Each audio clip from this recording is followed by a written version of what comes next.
Olá a todos, sejam muito bem-vindos. Mais uma vez é um prazer ter vocês aqui. Eu sempre dou aí 1 a 2 minutinhos no início das nossas aulas, principalmente quando elas são assim, né, ao vivo. E nesse caso eu vou iniciar um pouco antes porque, né, a gente já fez aí uma aula introdutória explicando o conteúdo, como ia ser. E se você está chegando nessa aula aqui sem ter assistido a aula, a introdução sobre esse conteúdo, sobre como nós vamos proceder com isso, seria bom você voltar aí assistir aquela aula e depois continuar a partir dessa aula. E relembrando, eu não vou responder as perguntas aqui hoje, tá? As perguntas vocês vão fazendo aí no chat ou fazendo posterior aí à aula e eu vou respondendo lá dentro do nosso grupo do Telegram, em virtude, com certeza, de que muitas perguntas nem poderei responder aqui dentro do YouTube. E também lembrando que a continuidade de algumas aulas, de alguns exercícios, estarão dentro da nossa plataforma EAD, que também será, né, de modo gratuito aí, se você preencher aí todas as recomendações que nós falamos na nossa aula introdutória. Então, vamos dar início, né, a esse nosso incrível conteúdo, esse assunto interessantíssimo que com certeza vai mudar aí o modo de como você pensa, de como você, né, percebe, né, tanto o seu mundo interno quanto o seu mundo externo. Então, sem mais delongas, sejam todos bem-vindos, muito boa noite a todos e mais uma vez agradecendo aí a participação de todos vocês. Vamos falar agora sobre o ser humano e o todo. Nosso primeiro paradoxo é que o mundo inteiro anseia por liberdade, mas cada criatura está apaixonada por suas correntes. Isso quem falou foi Aurobindo, um guru, filósofo e poeta indiano. E para dar início a esse incrível curso, a essas aulas, faz-se necessário compreender, primeiramente, a importância do estudo da origem do homem e sua ligação com os planos e as dimensões do universo. E a esse conjunto de saberes dar-se o nome de antropologia holística, a gênese do holismo aí, né, que nós vamos estudar agora. Então, vejamos os componentes dessa expressão. Anthropos significa homem ou pessoa, e logia significa estudo. Já a palavra holística, proveniente do grego holos, tem a função de dar conta do entendimento geral dos fenômenos, o abrangente todo ou tudo.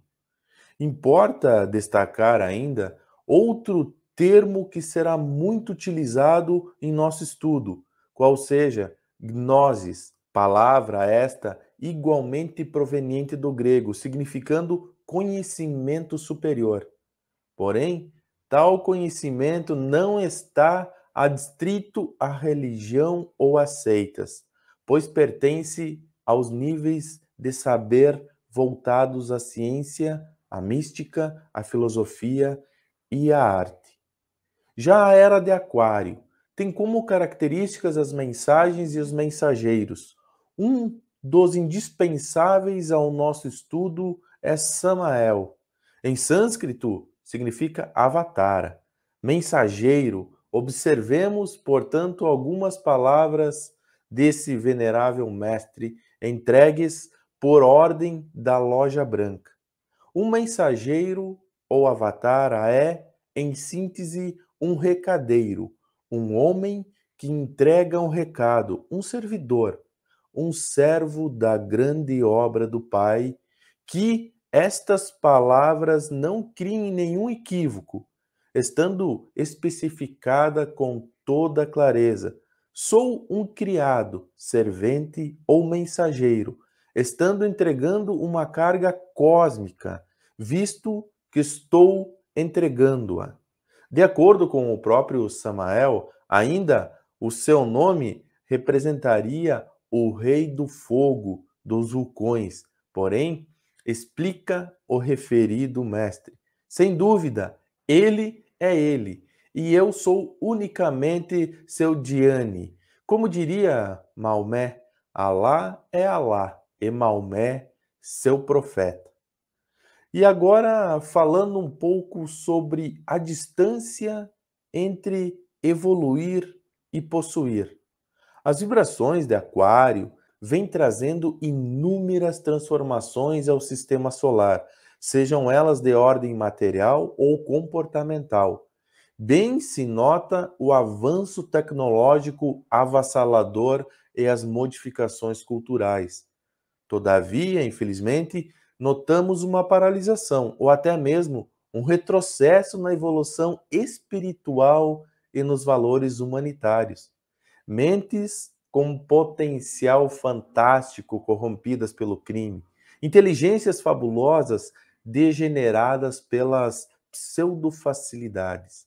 A ideia errônea de que o caminho largo proporcionará a real felicidade tem empurrado ao precipício quem se ilude que a evolução se dará sem esforço próprio, sem labutas pessoais e intransferíveis.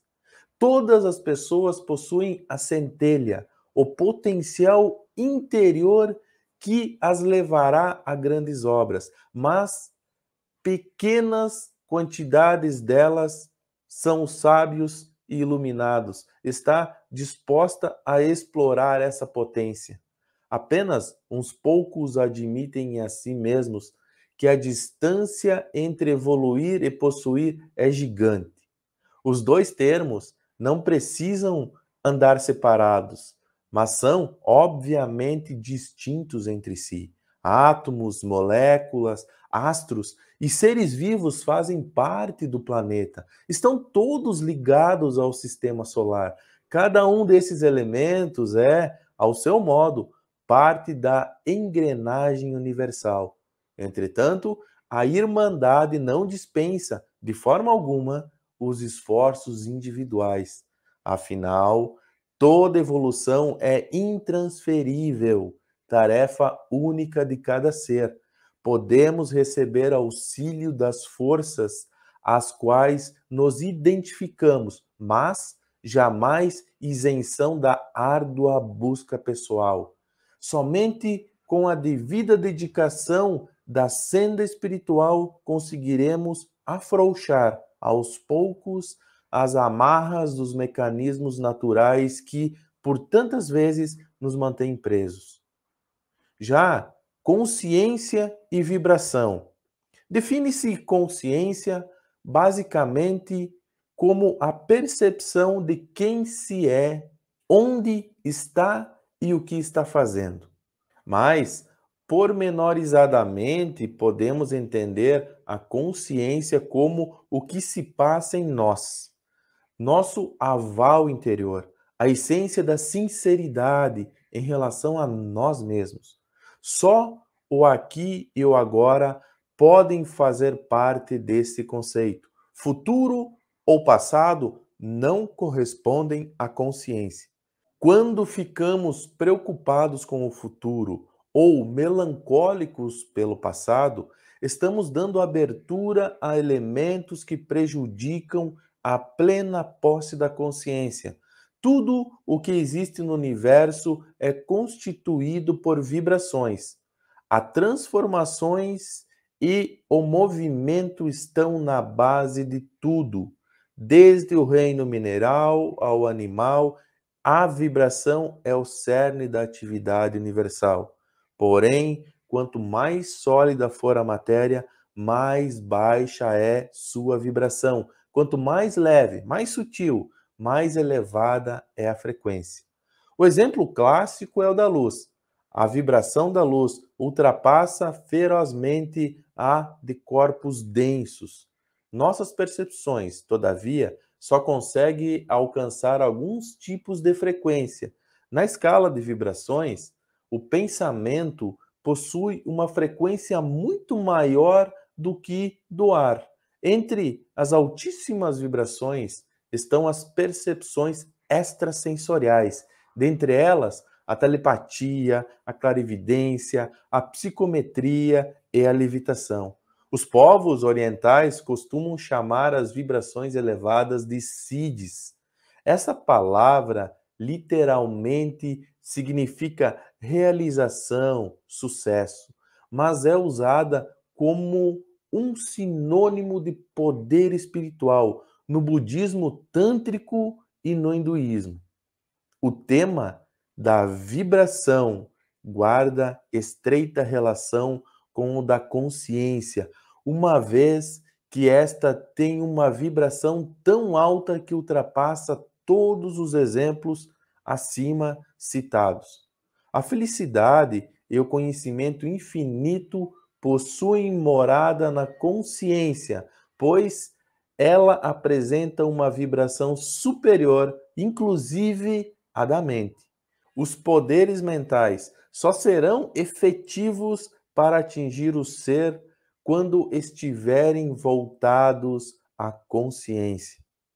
Já o conhecimento gnóstico, certamente tudo o que até aqui foi dito sobre consciência e o que continuará sendo desvendado no decorrer do nosso curso ficará destoante do aprendido pela maioria das pessoas, seja por conceitos psicológicos, religiosos ou didáticos. Entretanto, o conhecimento gnóstico tem justamente o objetivo de desnudar os mistérios que permanecem escondidos ou ignorados por séculos. São precisamente a estes saberes os quais a humanidade ainda se encontra incapacitada de aprender ou definir, que a junção dos estudos gnósticos vem lançar luz. O termo consciência vem do latim conscientia, cum, simultaneidade, scientia, conhecimento. Uma observação: a representação esotérica do despertar da consciência é o olho de Horus, ou o olho que tudo vê. Mas, falando em consciência, vamos falar de algumas características da consciência. Imaterialidade, pertence a outras dimensões, não está fixada em um lugar físico. Outra, intuitividade, por habitar planos superiores, tem as características da premonição. Incomunicabilidade, cada experiência é individual e intransferível. A experiência de um não é sentida pelo outro, pode ser comunicada, apenas a ideia. Outra característica, imediatismo. Não há intermediários entre o que percebe e o que é percebido. Outra característica, individualidade. Não pode ser confundida com a mente, pois é uma vibração individual, apesar de estar ligado a tudo e a todos, tem sua própria vibração. Mais uma característica, superioridade. Vibração superior a qualquer poder mental. É onde se localiza a felicidade e o encontro com o ser. Outra característica, inviolabilidade. Através da telepatia se pode penetrar a mente de outra pessoa. Contudo, é impossível violar a consciência alheia.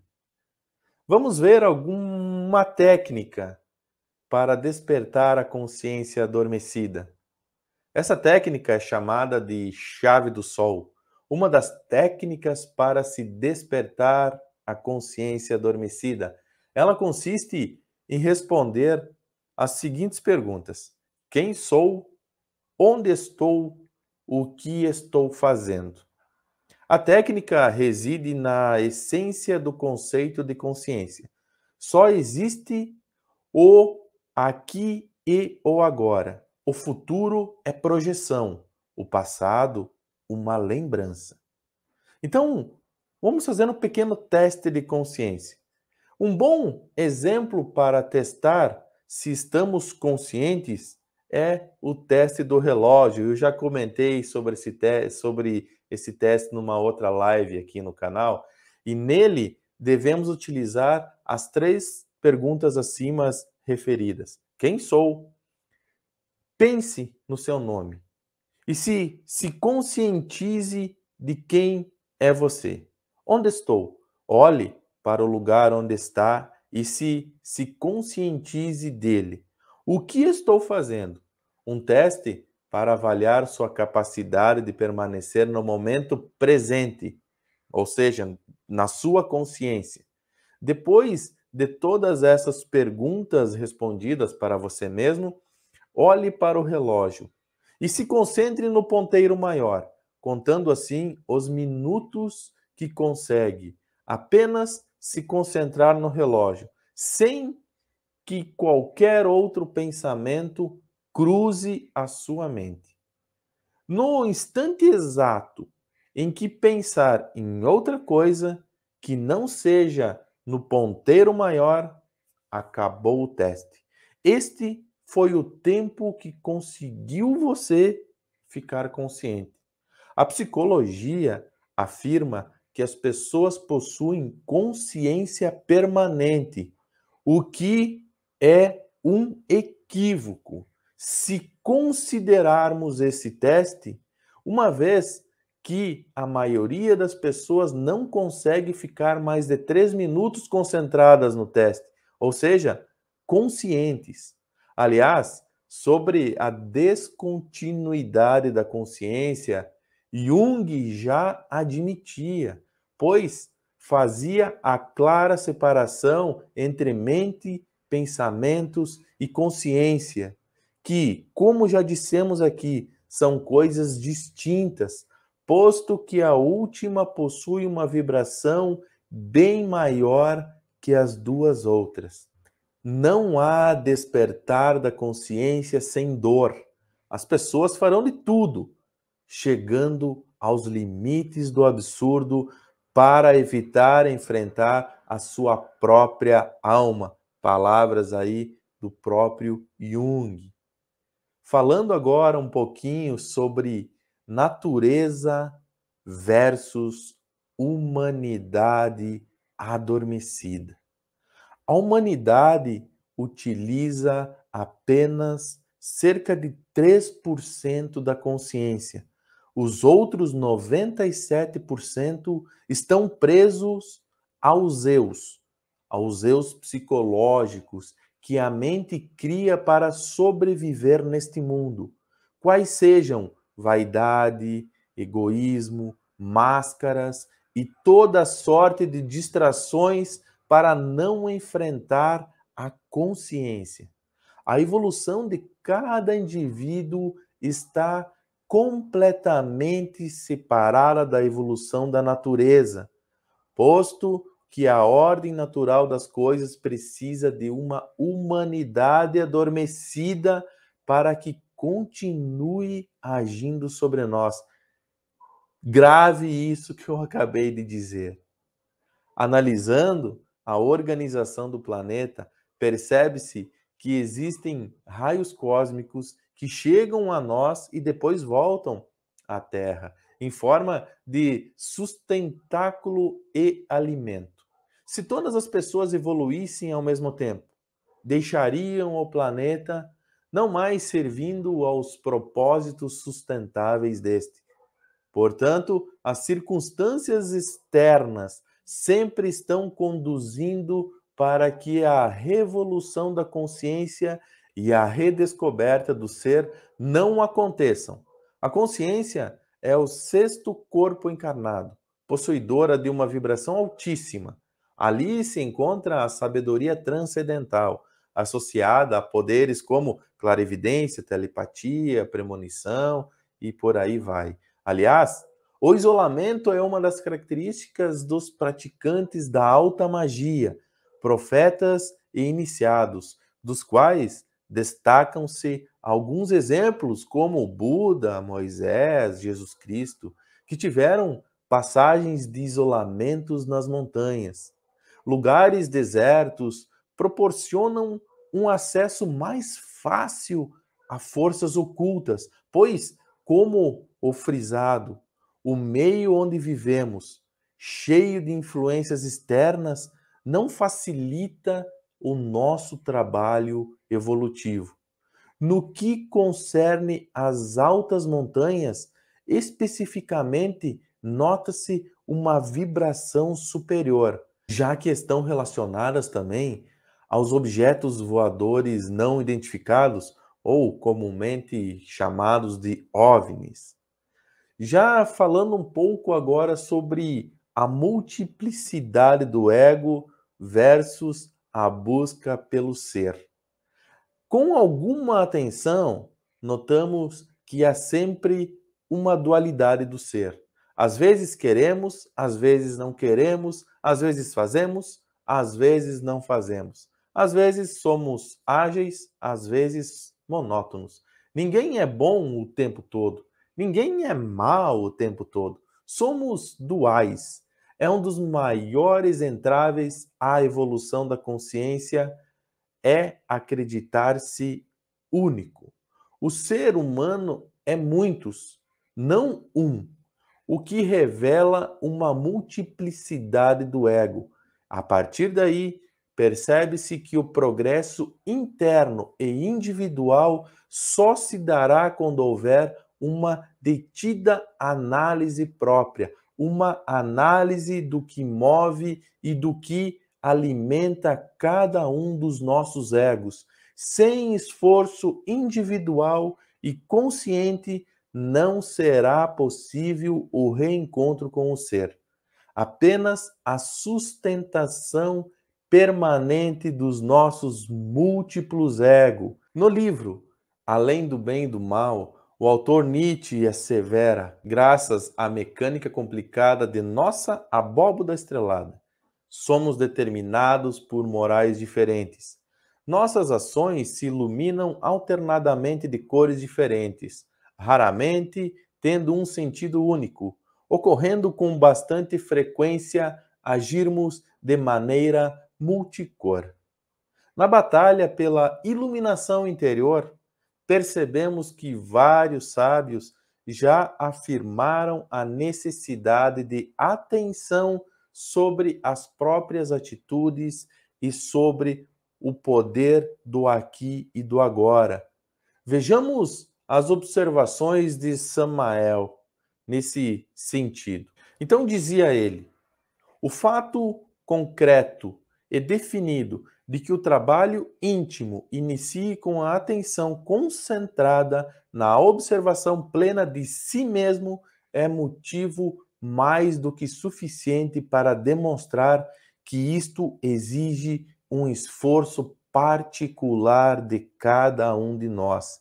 Falando francamente e sem rodeios, asseveramos de forma enfática o seguinte: nenhum ser humano poderia fazer esse tipo de trabalho por nós.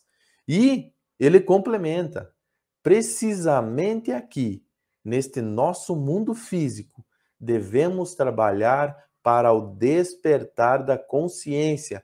Quando o desperta aqui, a despertará em todas as partes e em todas as dimensões do universo. E vamos agora falar um pouquinho sobre os 4 estados da consciência. Já comentei isso em algumas outras lives aqui, mas vamos aprofundar mais.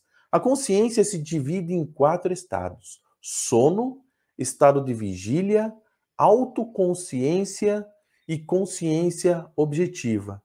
A do sono podemos dividir em 2: o sono fisiológico, nas horas de descanso do organismo em si. O ser humano está completamente inconsciente e inofensivo. Já o sono psicológico quando o organismo está acordado, mas o psicológico está adormecido. Um exemplo: esquecer do que estava fazendo, estar com um determinado objeto na mão e ficar se perguntando onde ele está, por exemplo. Talvez quem já não passou por isso, não é mesmo? O estado de vigília, comum a uma boa parte da humanidade, pois esta se acredita acordada, quando, na verdade, está dormindo.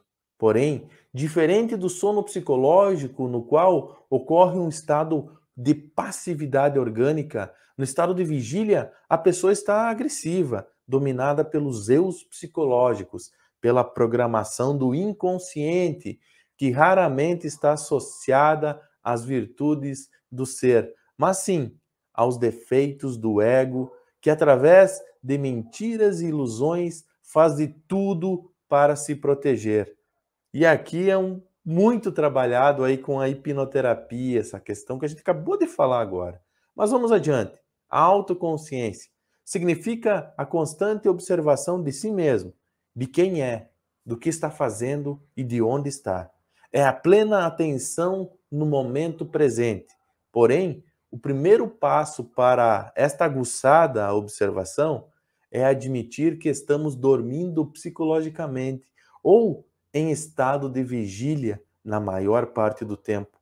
Lembrando que, neste esforço, teremos de lutar contra a própria natureza, a qual não está a nosso favor.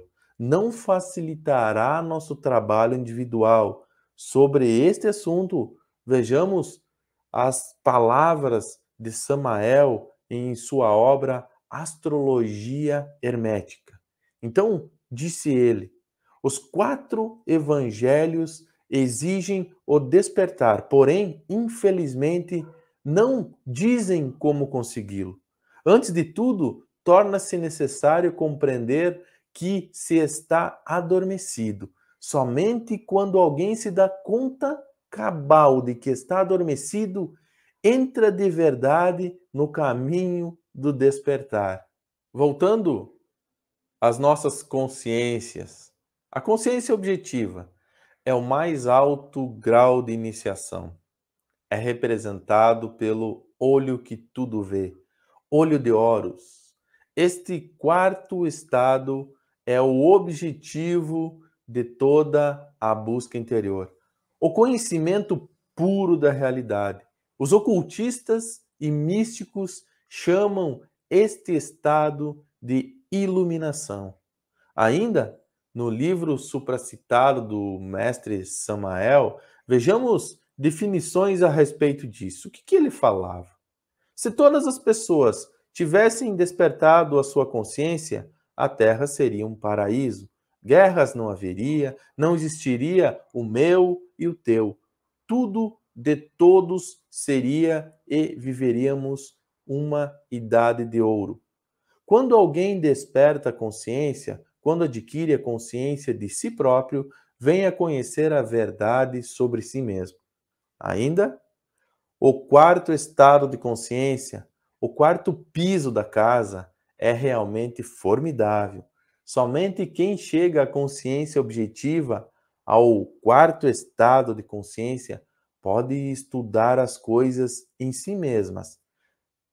O mundo tal como é. Quando alcança o quarto piso da sala, transforma-se em iluminado, fora de toda a dúvida. Conhece por experiência própria os mistérios da vida e da morte. Possui sabedoria e seu sentido espacial está plenamente desenvolvido. Falando agora do despertar. De todo o exposto, fica nítido que o caminho para o despertar inicia no primeiro degrau do sono, passando pelo estado de vigília, no qual a maior parte da humanidade está comodadamente instalada, e vai avançando para estágios difíceis, mas recompensadores, que são a autoconsciência e o despertar, consciência objetiva. O livro Ikigai, do japonês Moji, elenca como quinto passo da conquista de uma vida plena para o encontro do real propósito da vida. Estar no aqui e agora. De certo modo, todos os outros passos estão relacionados a este, razão pela qual recomendamos a leitura do referido livro. Só estando imerso no presente é que se pode esperar alcançar o estado mental para o desempenho otimizado. Trecho do livro Ikigai. Na labuta para desintegrar os eus psicológicos e para observar constantemente a si mesmo, que são duas práticas basilares para a conquista da iluminação. Faz-se essencial a reforma interna, o trabalho sobre si mesmo, pois os escolhidos para a formação da futura grande raça, que se chamará Corade, serão aqueles que despertaram a consciência, condição primeira para se fazer parte da Idade de Ouro. E nós falaremos muito mais adiante no curso sobre isso tudo. A distância é, de algum modo, o espaço que se estende em torno do homem. Crescem com a força de sua visão intelectual e da visão de si mesmo. O mundo se torna então mais profundo. Isso é um trecho do livro Além do Bem e do Mal, de Nietzsche. Algumas definições que talvez algumas pessoas não estão familiarizadas com tal vocabulário. Era de Aquário. A Era de Aquário é uma era astrológica caracterizada pela tecnologia e pelas transformações. De acordo com o conhecimento gnósticos, entramos na Era de Aquário no ano de 1962 e vamos estudar isso mais adiante no curso. Loja Branca. Segundo a teosofia, uma hierarquia de seres espirituais que constituiria o governo interior do planeta. Tais seres possuiriam grande poder, passando ensinamentos espirituais através de seres humanos selecionados. Extrasensorial, que está fora do alcance dos órgãos dos sentidos ou além dos limites da percepção ordinária. Olho de Horus, símbolo que significa poder e proteção. Um dos amuletos mais importantes no Egito Antigo, o olho de Horus era usado como representação de força, vigor, segurança e saúde. Iniciação, processo pelo qual um noviço adquire um status social ou espiritual superior ao obter conhecimento ou admissão às atividades específicas de uma comunidade religiosa ou um grupo secreto. Idade de Ouro, período em que se soube fazer o melhor aproveitamento dos bens espirituais ou materiais que a vida proporcionou. Vamos falar sobre a importância da prática. Para o desenvolvimento dos suprassentidos, é necessário que, além do estudo teórico, haja a prática. As práticas que forem aqui descritas devem ser efetivadas todos os dias ou, no mínimo, 5 vezes por semana. Algumas delas ocupam poucos minutos por dia, como, por exemplo, o relaxamento, a meditação e os mantras. Já outras requerem aplicação de momento a momento, tudo visando o preparo para a autoconsciência e para a iluminação própria, a consciência objetiva. Cuidado com todas as teorias que não sejam respaldadas pela prática, pois atendem a conduzir as pessoas à alienação e ao fanatismo, acreditando em palavras em que haja a consistência das atitudes. Na obra Introdução à Gnose, o mestre Samael discorre abundantemente sobre as condições básicas para o sucesso. Dentre elas, fala sobre a importância de reconhecer e de corrigir os próprios erros, Aquele que culpa outras pessoas pelos seus erros não triunfará, pois perderá a oportunidade de um conserto que julga indispensável. Cita ainda que o sistema nervoso é o mediador entre o corpo e o espírito.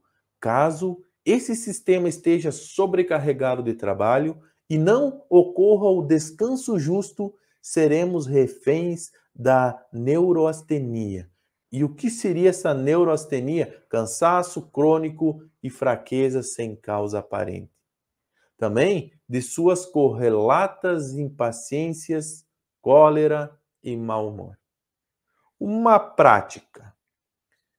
Para que se evite a neuroastenia e até os problemas de estômago que podem provir de raiva, como úlcera gástrica, por exemplo, o próprio Samael ensinou o seguinte exercício: aspirar o ar lentamente, contando mentalmente até 6. Em seguida, conter o ar e fazer a mesma contagem, até 6. Por fim, soltar o ar pela boca vagarosamente durante uma terceira contagem até 6. Praticar esse exercício até que a raiva se dissipe. E agora, o sucesso, a força do pensamento e o relaxamento do corpo. Vamos falar um pouco sobre isso. Bem evidente se apresenta ao estudante aí da gênese do holismo, do ser humano e o todo, que o corpo e a mente se influenciam mutuamente. Não se pode tratar a mente sem que alcancemos benefícios automáticos também ao corpo e vice-versa. Por esse motivo, o sucesso e a realização pessoal tendem a surgir quando os dois elementos se encontram em harmonia. A concentração mental fica prejudicada quando o corpo está tenso, agitado, nervoso. Assim, é salutar que utilizemos técnicas de relaxamento corporal, condições esta, aliás, indispensáveis também na hipnose. Quem foi meu aluno sabe muito bem disso. Uma dessas técnicas é a de começar se colocando em uma postura tal que a coluna vertebral fique ereta, proporcionando assim a circulação de energias. A partir dessa primeira dica, na qual a pessoa pode estar sentada ou deitada, inicia-se o relaxamento consciente, começando pelos pés, subindo as canelas, aos joelhos, às coxas, ao quadril, passando pelo ventre e assim por diante, chegando aos olhos, à testa, ao couro cabeludo e por aí vai. Sempre com ordens conscientes ao próprio corpo, suaves ordens de respiração lenta, tranquila e de afrouxamento completo de todo o corpo em partes. Não se deve seguir para a outra parte do corpo enquanto a anterior não estiver totalmente relaxada. Quando se chega ao rosto, deve-se novamente inspirar com tranquilidade, reter o ar e soltar com lentidão. A respiração correta não deve ser dispensada, pois é justamente através do ar que o organismo reanima e descansa, uma vez que o ar contém partículas de energia solar. Prana, a energia vital que permeia o cosmos. Este exercício deve ser feito todos os dias por no mínimo 15 minutos antes de dormir, porque é primordial saber relaxar o corpo para que se consiga o controle da mente, bem como a condução mais eficiente da vibração altíssima que é o pensamento. O relaxamento, a visualização e o triunfo, segundo o próprio Samael. Vamos ver o que ele diz sobre isso. Quando o corpo está bem relaxado, a concentração de pensamentos torna-se fácil. Concentre-se no negócio que tem projetado. Imagine vivamente todo o negócio, as pessoas que se relacionam com ele. Identifique-se com essas pessoas, fale com elas, diga o que queria que elas dissessem. Esqueça-se de si mesmo, sinta-se como se fosse essas pessoas e atue como queria que elas atuassem. Assim, você determinará potentes ondas mentais que atravessarão o espaço e chegarão ao cérebro das pessoas relacionadas com o seu negócio. Se a concentração for perfeita, o triunfo será inevitável. Porém, mesmo Samael alerta que, antes que se faça a visualização do seu desejo, se reflita sobre o benefício para os outros, evitando agir contrariamente ao bem, para que a justiça cósmica não mostre a você a sua ira. Outros aconselhamentos são evitar falar muito de si, jamais falar eu, mas sim nós, pois este termo tem mais força cósmica e predisposição às pessoas a nosso favor. Para finalizar, repetir o mantra sagrado Om, que carrega energia e vibrações de sucesso e de conquista, já que é considerado o som do universo e a semente que fecunda outros mantras. Então, vocês viram que o conteúdo é realmente denso e aqui foi uma breve, introdução sobre alguns temas, sobre a iniciação do que vem por aí nessas nossas aulas, e já estamos aqui com quase 50 minutos e eu falando bastante.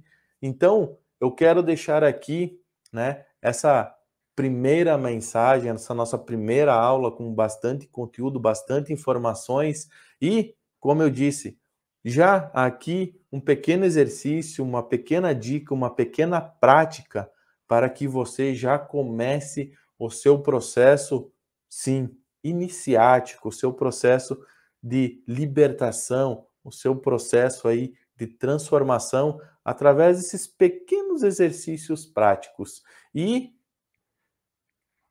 digo mais, se possível, assiste novamente isso, pois provavelmente estará gravada. Se não ficar no YouTube, vai estar lá na plataforma EAD. E como eu disse, você que ainda não conhece a nossa plataforma e você quiser acompanhar esse curso, que vai ter parte dele aqui no YouTube, parte que obviamente estará na plataforma devido, o assunto um pouco mais denso, mais restrito, não terá custo algum. Basta você preencher os requisitos, se inscrever no canal, ativar o sino das notificações, fazer uma pergunta, deixar seu nome, sua cidade ou seu estado, da onde você está assistindo esse curso. Você vai receber aí lá dentro do nosso grupo lá do Telegram. Eu vou passar lá um código que você vai poder acessar gratuitamente a plataforma, especificamente esse conteúdo aqui. Você pode acompanhar aqui no YouTube, tanto quanto lá na plataforma. E no final, você vai receber um certificado aí com muitas e muitas horas aí, porque esse curso é realmente bem extenso e muito intenso também, e com certeza vai mudar a sua vida. Aposto que vai, pois a minha também mudou desde que eu venho estudando sobre isso tudo. Não mais uma terapia em específico, mas muitas terapias juntos, muitos conceitos, muitos processos aí que vêm sendo, esquecidos ou alterados. Ou seja, isso é uma oportunidade de você sair da grande massa, de você sair do sistema, de você sair da Matrix. Fique ligado que a nossa próxima aula nós vamos falar sobre Atlântica. Então, não perca. Chegamos ao fim dessa aula. Como eu já passei as instruções, obrigado por você ter acompanhado, ter assistido, estar compartilhando aí o seu tempo aí comigo. É um prazer ter você aqui. Todas as perguntas, né, eu vou responder lá dentro do nosso grupo do Telegram. Quem não entrou no Telegram, lá na nossa primeira aula, na introdução, eu deixei o link. Vai lá, pega o link e entra no Telegram. Façam, né, por lá perguntas, ou eu vou acessar as perguntas aqui, né, que o pessoal já fez, vou responder lá no Telegram. E também, mesmo depois da aula gravada, você pode fazer perguntas aqui no YouTube, porém as respostas serão lá pelo nosso grupo oculto. Abraço a todos, foi um prazer ter vocês aqui e até amanhã, onde nós vamos falar sobre Atlântica. E aí a gente vai adentrar nos assuntos cada vez mais interessantes. Até a próxima, abraço a todos.